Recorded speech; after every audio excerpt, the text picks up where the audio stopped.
Sepanjang Ramadan ini, menurut kemampuan yang ada pada diri kita, kita telah berusaha mengisi waktu dengan berbagai kegiatan ibadah.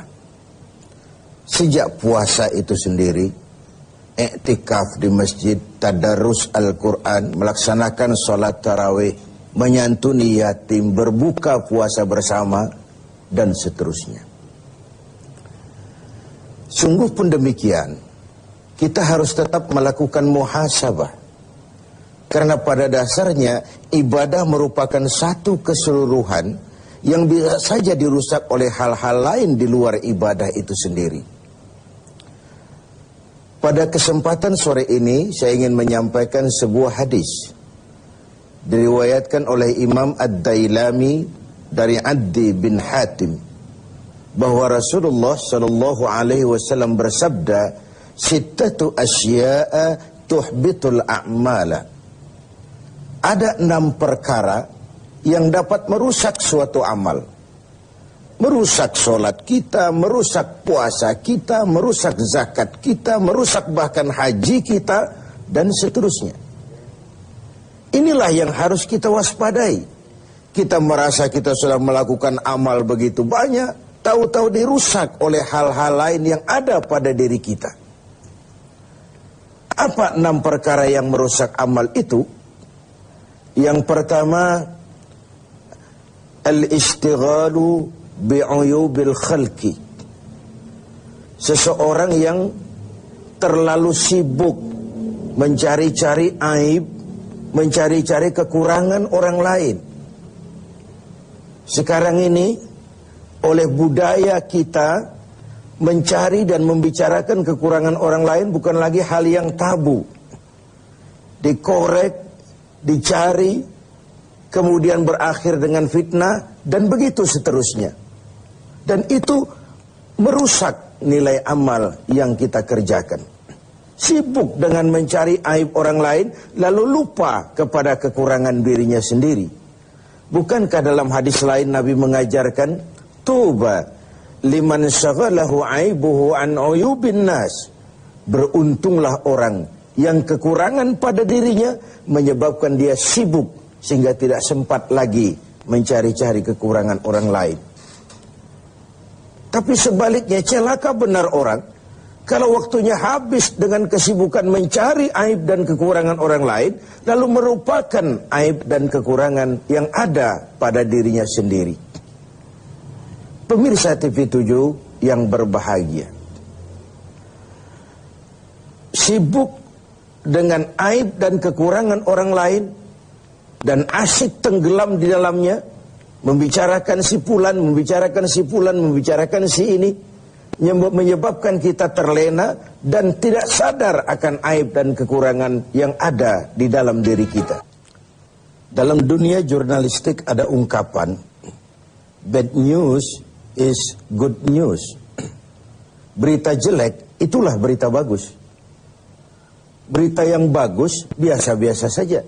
Tapi berita jelek kalau diangkat, dikemas sedemikian rupa, bisa jadi berita bagus, menarik, kejutan, menimbulkan rasa ingin tahu, dan begitu seterusnya. Termasuk dalam konteks ini, setiap hari sekarang ini, kita dijejali berbagai tayangan-tayangan yang sibuk dengan aib dan kekurangan orang lain. Sehingga mengakibatkan itu lalu menjadi budaya kita, dan hal-hal yang tabu tidak lagi dianggap tabu. Hal-hal yang sebenarnya memalukan sudah dianggap tidak memalukan. Sementara sedikit sekali contoh dan pelajaran yang bisa diambil dari hal-hal seperti itu. Karena itu, dengan melaksanakan ibadah Ramadan, kita juga harus mawas diri. Jangan sampai terjebak di dalam kegiatan istighal bi'uyubil khalqi. Sibuk mencari aib dan kekurangan orang lain, sampai melupakan kekurangan dirinya sendiri.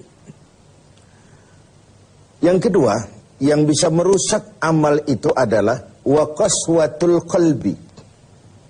Orang yang keras hati. Hatinya itu kasar, keras. Beruntung kita kalau oleh Allah diberikan hati yang lembut, yang peka, cepat menerima kebenaran. Sebuah contoh, Sayyidina Umar bin Khattab, orang yang diberikan hati yang keras, tapi mudah menerima kebenaran, cepat menerima kebenaran.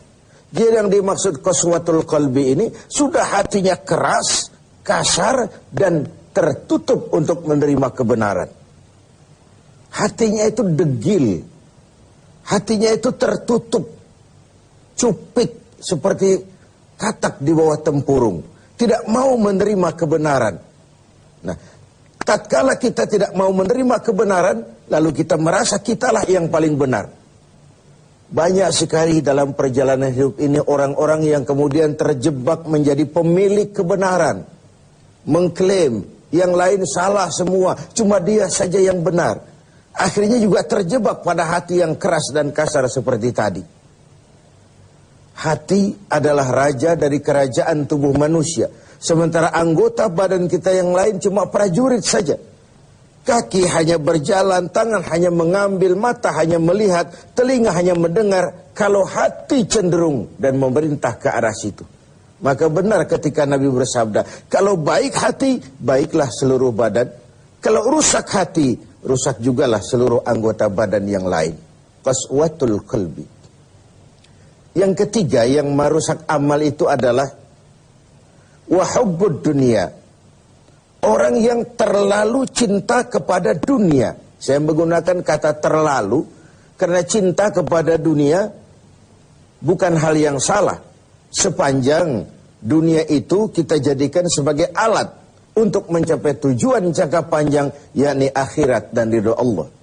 Tapi terlalu sehingga dia berurat dan berakar di hati, dan kita sulit melepaskannya, ini akan bisa merusak amal. Sebab apa? Kalau kegiatan hidup kita sudah dipacu oleh hubbud dunia, cinta dunia yang berlebihan. Cinta dunia itu include cinta pangkat, cinta jabatan, cinta harta, cinta pujian, dan sebagainya.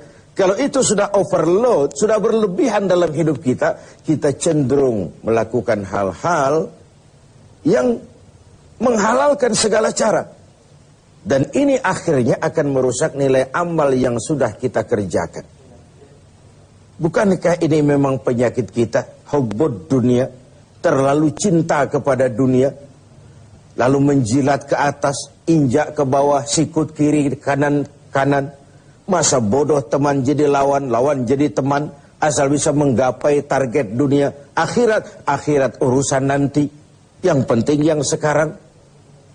Padahal yang nanti itu ditentukan oleh yang sekarang ini. Kalau beginilah cara kita mencapai tujuan, kita sudah merusak yang nanti itu juga. Karena itu cinta kepada dunia secara berlebihan dapat merusak nilai amal kita. Inilah Ramadan di mana kita menghadapi renungan-renungan bahwa dunia sesuatu yang bersifat sementara. Pernah saya sampaikan pada mimbar kita ini dunia. Ambil apa yang memang perlu, nikmati apa yang memang boleh. Kalau bisa jangan gagal kita di dunia ini. Tapi kalaupun kita gagal di dunia, kita kan masih punya akhirat. Inilah yang menyebabkan cara kita mencapai dunia tidak menghalalkan segala cara, karena kita yakin akan pertanggungan jawab akhirat nanti. Itu yang ketiga. Yang keempat, waqillatul haya, sedikit rasa malu. Ini kan budaya malu, sekarang ini sudah setipis kulit ari. Tadi saya sampaikan yang tabu sudah dilakukan orang secara biasa. Kita tidak mengerti, misalnya ada perempuan dengan bangga bercerita, anak saya 3 semua tidak ketahuan bapaknya. Dicerita secara terbuka di media.